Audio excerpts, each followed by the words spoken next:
Hello friends, இன்றைக்கி நம்ம டேஸ்டியான சிக்கன் குழம்பு தான் பார்க்க போகிறோம். இந்த வீடியோ நான் ஒழுங்காக எடுக்கல, ஆனால் குழம்பு சூப்பராக இருக்கும். குக்கரில் 4 ஸ்பூன் அளவுக்கு எண்ணெயை போட்டுட்டு ஒரு பெரிய வெங்காயத்தை சாப் பண்ணி வச்சுருக்கேன், அதுவும் போட்டுடலாம்.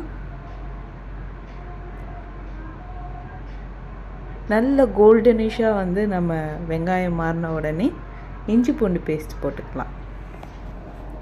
இஞ்சி பூண்டு பேஸ்ட்டு போட்டு நல்லா வதக்கிட்ட பிறகு ஒரு மீடியம் சைஸ் அளவுக்கு தக்காளி வெட்டி வச்சுருந்தேன், அதுவும் சேர்த்துக்கலாம். தக்காளி நல்லா வதங்கிட்ட பிறகு நம்ம கழுவி வச்சிருந்த சிக்கனை இதில் சேர்த்துக்கலாம். சிக்கனை கொஞ்சம் லைட்டாக வதக்கிக்கோங்க. வதக்கிட்ட பிறகு நான் மசாலா ஆட் பண்ண போகிறேன்.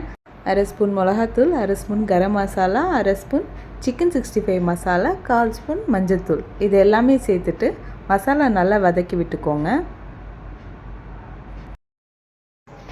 மசாலா ஸ்மெல்லாம் போயிட்ட பிறகு நான் 2 டம்ளர் அளவுக்கு தண்ணி ஊற்றிக்கிறேன்.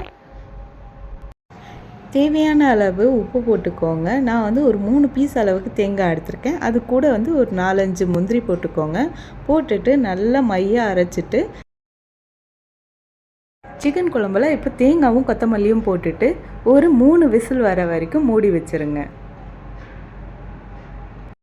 3 விசில் வந்துருச்சு. இப்போது ஏர் இறங்குற வரைக்கும் வெயிட் பண்ணிவிட்டு அதுக்கப்புறம் குக்கர் ஓப்பன் பண்ணிட்டு மறுபடியும் ஒரு 10 நிமிட்ஸ் குக் பண்ணிங்கன்னா நம்மளோட டேஸ்டியான குழம்பு ரெடி ஆகிடும்.